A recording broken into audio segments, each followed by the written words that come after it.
Now, it's been said to me, as it typically is, that I have a lot of good ideas but haven't really said how I want to achieve any of them. It's very simple, really. In the Constitution, there would be the framework being enshrined.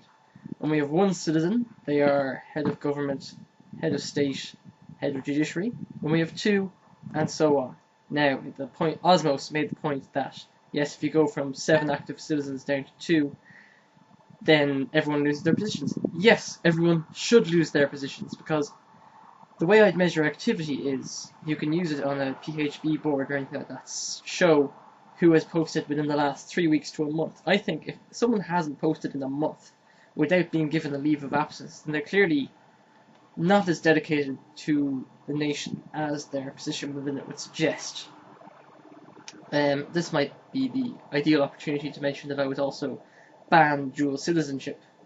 If I formed this nation and was head of it, I would forfeit all other citizenships I have, including Tricia, Shiroth, whatever else I'm still a member of and can't remember. I think Atara is gone now. So, no dual citizenship. I know that's a step, but I think it's a step that you have to take sometimes. I mean, there are certain things that if only certain people are citizens that you can do that otherwise you couldn't.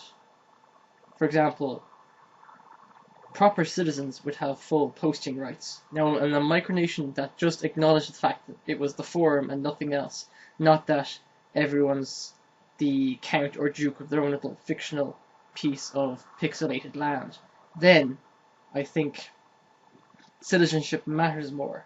Non-citizens can only post in certain areas. It's like what Kumquat used to have. Now, it's a bit stringent, but I think that if the nation was interesting enough, then I think people wouldn't mind it so much. Perhaps they would. Yeah, perhaps I'm a poor judge of character, but you never know. What other points were made?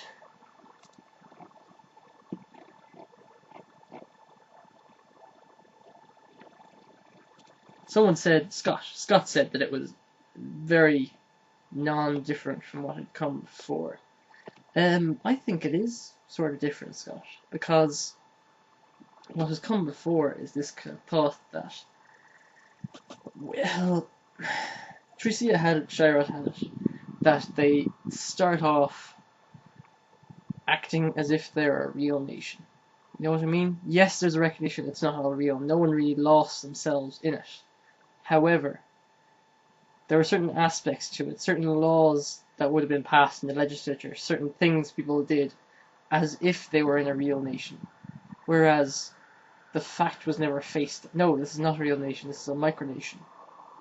If you get me.